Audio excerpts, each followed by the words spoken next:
국민 여러분, 새해 복 많이 받으시기 바랍니다. 긴 설 명절 연휴가 끝났습니다. 살을 내는 경제 한파, 거기다 대설, 폭한으로 안전사고가 많았습니다. 어느 때보다 힘겨운 명절이었습니다. 특히 28일 밤에 발생한 항공기 화재 사고 때문에 많은 국민들께서 놀라셨을 것 같습니다. 관계자들의 차분한 대응으로 큰 인명피해가 없었던 것이 참으로 다행스럽습니다. 안전은 국민의 삶과 직결되어 있습니다. 돌다리가 아니라 쇠다리라도 두들기고 건너는 그런 경각심이 필요합니다. 국민을 위한 안전점검 또 안전대비로 인명피해 없는 안전한 대한민국을 꼭 만들어야 되겠습니다. 연말 연시와 설 명절 전후로 우리 민주당 지방정부들이 주도한 적극적인 지역화폐 발행 때문에 해당 지역은 얼어붙은 지역 경제의 온기가 좀 살아났습니다. 약 2천억 정도의 예산을 특별히 마련해서 2조 원가량의 지역화폐를 발행했는데 지역사회에서 아주 효과가 컸다는 보도들이 이어지고 있습니다. 장기화된 경기 침체 그리고 계엄과 내란 때문에 텅텅 비었던 시장 골목이 잠시나마 밝아진 것 같습니다. 몸은 힘들지만 보람이 느껴진다. 또 젊은 사람들이 많이 찾아왔다라는 그런 상인분들 얘기도 있었습니다. 국민의 목소리가 반영된 적극적인 정책이 민생 활력의 희망이 됐습니다. 겨우 2천억 우리 지방정부들이 안 그래도 어려운 재정 형편에도 불구하고 어렵게 마련한 소액인데 그 2천억으로 정말로 많은 분들이 온기를 느꼈다는 점 재정당국이 한번 생각해 보시길 바랍니다. 모건 스탠리가 이렇게 발표했습니다. 한국이 경기 부양을 위해서 20조 원 규모의 추경을 편성해서 집행한다면 경제 성장률이 0.2%는 높아질 거다라고 했습니다. 민생 경제를 살릴 추경 그리고 민생의 온기를 불어넣을 민생지원금이 꼭 필요한 상태입니다. 민생지원금의 차등 지원, 선별 지원 다 괜찮습니다. 만약에 정부나 여당이 민생지원금 때문에 추경 못하겠다 이런 태도라면 우리 민생지원금 포기하겠습니다.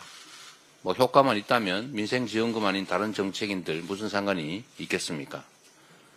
효율적인 민생지원 정책이 나온다면 아무 상관없으니 어떻게 해서든 추경을 신속하게 편성하기를 다시 한번 권고드립니다.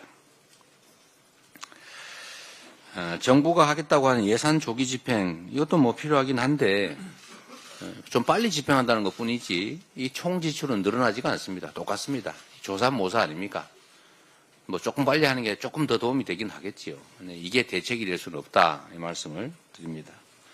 추경만이 죽어가는 민생경제의 심장을 다시 살릴 것입니다. 국민의힘 그리고 정부 여당의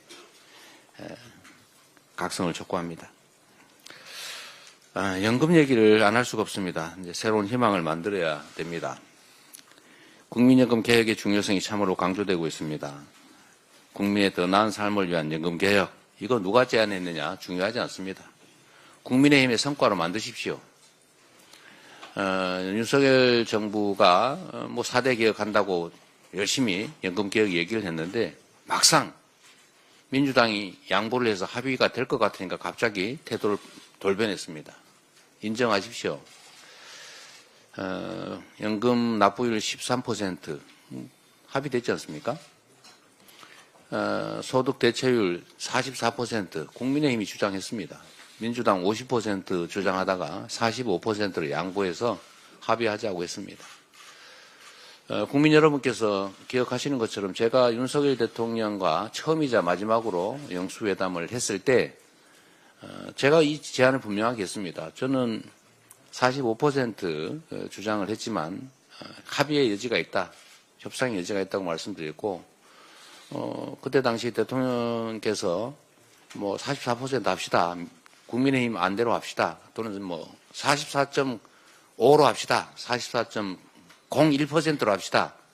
이러면 제가 받을 생각을 가지고 가서 제안을 드렸던 겁니다. 근데 그때 당시에 제가 좀 황당했습니다. 다음에 하겠다. 뭐 이렇게 말씀하시더라고요. 그러더니 갑자기 국민의힘에서 조건을 갖다 붙였습니다. 44%에다가 구조개혁을 동시에 해야 된다. 이런 이상한 조건을 붙였어요. 구조개혁이 됩니까? 그렇게 쉽게. 안 되잖아요. 그래서 모수개혁만 합의하자라고 했던 것 아닙니까? 공연히 핑계대지 말고 이미 얘기됐던 거니까 그때 당시에 국민의힘이 제안했던 44%그 정도 선에서 우리가 1% 간격이 있습니다. 44냐 45냐. 그것 차이 때문에 안 하는 것보다는 저는 불만스럽지만 하는 게 낫다고 생각합니다. 뭐든지 그런 거 아닙니까? 완벽한 가장 좋은 안이 있어서 합의되면 추진되면 좋겠지만 그게 안 되면 약간 모자란 안이라도 합의하는 게 아예 안 하는 것보다는 훨씬 낫습니다. 그게 정치 아니겠습니까?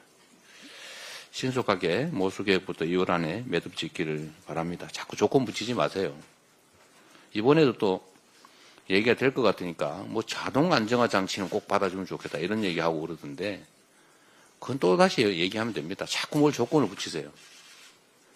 저는 그래서 이 생각이 들었습니다. 아, 이게 4대 개혁하자는 말만 하고 실제 할 생각은 없구나. 더 이상 국민을 속인다는 의심을 받지 않기를 바랍니다. 물꼬가 터진 만큼 이제 초당적이고 적극적인 협조를 통해서 연금개혁 일부나마 시행했으면 하는 바람입니다. 송순호 최고위원이 지적하셨습니다만 이번에 지방정부들 기초지자체들의 민생지원금 지역화폐 발행은 우리 국민 여러분께서 한번 자세히 들여다보실 필요가 있습니다.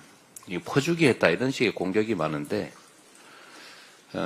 지금 말씀드렸던 재정 지원하는 호남의 기초지방정부들이 이 재원을 마련하느라고 세금을 더 걷거나 빚을 내거나 그러지 않았습니다.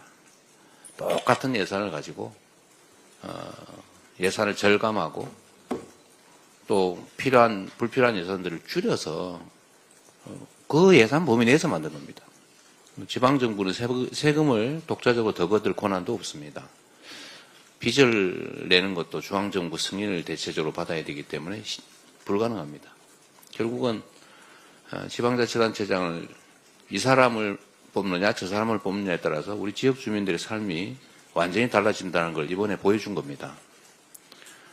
2천억 정도 예산을 마련해서 지역화폐 2조 원을 발행했는데 골목상권의 매출이 대체적으로 2조 원쯤 증가했다라는 걸 보여주는 거죠. 똑같은 예산을 가지고 왜 영남 쪽은 못하겠습니까? 마음먹으면 할 수 있죠. 근데 그렇게 할 생각이 잘 없는 거 아닌가 그런 생각이 듭니다. 그리고 국민의힘 전에도 말씀드렸습니다만 참 걱정입니다. 너무 극우화되고 있습니다.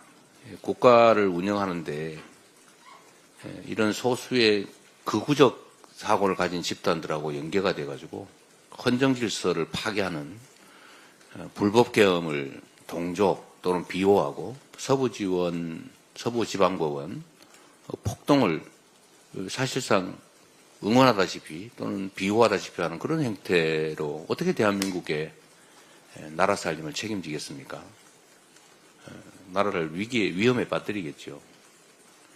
지금 당장 극우화된 일정한 소수 집단이 좀 아까워서 거기와 결합해서 손을 잡는지는 모르겠지만 지금은 당장 달지 몰라도 큰 해악이 될 겁니다. 제자리로 돌아오기 바랍니다. 그런 식으로 해가지고는 국민의 신뢰를 얻을 수 없을 뿐만 아니라 극우적인 정말 극우 이단적인 그런 행태를 계속 보이면 대한민국 정치 발전에도 도움이 되지 않습니다. 국민의힘을 위해서 드리는 말씀이 아니고 대한민국 이 나라 국민들을 위해서 드리는 말씀입니다. 정신을 좀 되찾기를 다시 한번 권고드립니다. 회의를 마치겠습니다.